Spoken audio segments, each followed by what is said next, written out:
মধ্যপ্রাচ্যের অন্যতম সামরিক শক্তিধর দেশ হিসেবে বিবেচিত হয় ইরান, যাদের সমর ভাণ্ডারে রয়েছে বিভিন্ন পাল্লার প্রায় ২৫০০ এয়ার ডিফেন্স সিস্টেম। রয়েছে রাশিয়া নির্মিত S-300-এর মতো প্রতিরক্ষা ব্যবস্থাও। এছাড়াও তেহরানের ভাণ্ডারে রয়েছে বাভার Mi-23-র মতো ডিফেন্স সিস্টেম। বিশ্বের সবচেয়ে অত্যাধুনিক সমরাস্ত্রের মালিক যুক্তরাষ্ট্র ইসরায়েলের কাছে ইরানের সব প্রতিরক্ষাই শনিবার তাসের ঘরের মতো ভেঙে পড়েছে।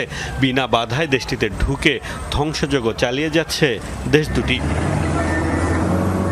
একের পর এক দূরপাল্লার অত্যাধুনিক ব্যালিস্টিক মিসাইল তৈরি করে যুক্তরাষ্ট্র ও ইসরায়েলের জন্য রীতিমতো আতঙ্ক হয়ে দাঁড়িয়েছিল ইরান।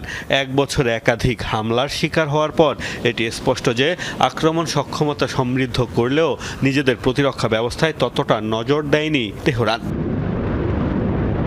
বিভিন্ন গণমাধ্যমের খবর, হামলার সময় সুরক্ষিত স্থানে শীর্ষ কর্মকর্তাদের সঙ্গে বৈঠক করছিলেন খামেনি। নির্ভুল নিশানায় তাকে হত্যা করা হয়েছে। অথচ এই হামলার আগাম কোনো তথ্যই ছিল না দেশটির গোয়েন্দাদের কাছে। সুরক্ষিত বলা হলেও কার্যত সেই স্থান কতটা সুরক্ষিত ছিল সেটি এখন প্রশ্নবিদ্ধ।